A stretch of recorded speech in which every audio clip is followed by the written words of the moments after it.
fellow sim racers. Under normal circumstances I probably wouldn't make this kind of video, but, well, nothing's really been all that normal of late. And this weekend saw what was probably the biggest sim racing event of all time, so I figured, why not? So then, the Le Mans 24-hour virtual. What an event. First things first, I really can't imagine that anyone in the community would have had the sheer audacity to predict that RFactor 2 would be taking the place of the Circuit De La Sarthe in the middle of June. But that's the situation we found ourselves in over the weekend. Not only that, but the race had the full support of ACO, the broadcasters, drivers, and the teams. Unthinkable. As the race got underway, I personally felt the gravity of the situation, and I'm not afraid to admit that I did get a bit misty-eyed as the cars ran down to the Dunlop Chicane for the first time. For me, there was no doubt that we were experiencing a real high watermark for sim racing. While the trust placed in the race by the ACO, the teams and the drivers was impressive, it was the reciprocal professionalism and dedication with which they conducted themselves that separated this event from countless other esport replacement events that we've seen over the last few months. Every single person took this event very seriously. And you could see that in the quality of the broadcast and in the lengths that some of the teams went to run their race. Full works driver lineups augmented by sim racers definitely gave this a boost as well. Some even went further, with the likes of Aston Martin Racing driving from Darren Turner's base performance professional simulator with support from the factory engineers back at ProDrive, which is impressive stuff. Then of course there were the drivers. For the sim drivers, of course, this was potentially the biggest event of their careers so far, but when it comes to the real world drivers, the approach to sim racing during the COVID crisis has been fairly wide. Some clearly see it as a bit of fun, while others take it very seriously.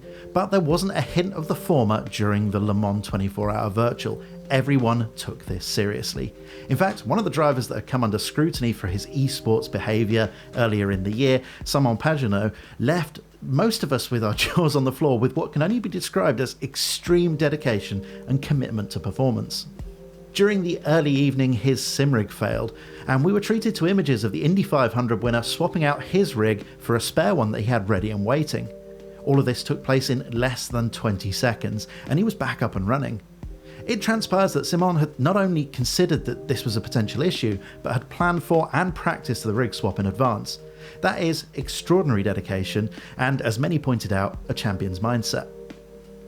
While the teams and drivers clearly stepped up their game, the broadcasters did a fantastic job of adapting their tried and tested working practices for the real race into the sim racing world.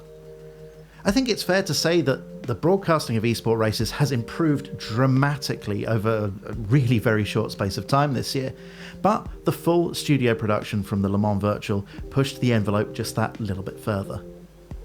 With seasoned professionals like Martin Haven, Ben Constanduros and Alan McNish at the helm, supported by sim racing talking heads like Chris McCarthy and Lewis McGlade, adding in the necessary context and nuance from our side of the fence, the race was communicated with a nuance and gravitas that has, for me at least, been a bit lacking in some of the other recent productions. And hats off to Lewis and Chris, who both nailed it. And while we're on the subject of the broadcast, I noticed a telling shift in the way that seasoned motorsport professionals were discussing sim racing. In the past, any praise for sim racing from these quarters was often heavily caveated, but every single interview that I saw spoke highly of the community, the drivers and the sim, and of course the event, without the use of the word but. All in all, there was a lot more public respect than we've seen in the past, which can really only be a good thing. But it wasn't all plain sailing. 2 red flags caused by server issues highlighted that the platform still needs some work in order to reliably hold these types of events. But the production team called those red flags preemptively before things really got out of hand, which was great to see. Furthermore, a few drivers seemed to experience some of RFactor 2's little quirks, and a few more seem to blame some of their own hardware or procedural errors on the sim itself, which is equally disappointing and, well, quite funny honestly. It did seem to distort some of the perceptions of the issues amongst the wider public though, so mixed bag. There's no getting away from the fact that, for some of the viewers at least, the issues, though small in number, will have left a lasting negative impression. And juxtaposed against the total professionalism of the rest of the partners, these glitches were perhaps a little bit more damning than they would have otherwise been. That all being said, Studio 397 did a hell of a job getting the sim ready for the event over the last couple of months, with recent content and updates really raising the bar. And let's be honest, RF2 was the only sim that could have hosted this event. Yeah, sure, iRacing has the appropriate functionality, but the total lack of current generation prototypes and no Aston Martin or Corvette really means that getting the buy-in from the real-world partners just wouldn't have happened. There's no denying that their platform is very well suited to this type of event, but despite cries from the loud and incessant minority in the chat feed, iRacing is missing quite a lot of the necessary content to have made this work.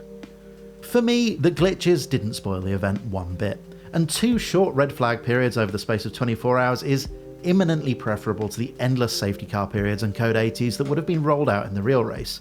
But more than that, I think it's important that we look at the big picture. This event trod new ground. It took sim racing to a much larger audience than ever before, with higher standards of racing from the real-world partners. It brought a broadcast that can only be described as class-leading across digital and TV platforms in dozens of countries. It saw sim drivers being pushed hard by their real-world counterparts properly for the first time on this scale, and garnered almost totally positive coverage throughout the motorsport press doing so. Let's not lose sight of the big picture, guys. This was a massive success, and I'm incredibly proud of my friends and colleagues who played a part in making all of this happen. Oh, and one final thought. How's this for realism? The Le Mans Virtual even had an Alonso favoritism controversy. This, my friends, is as real as it gets.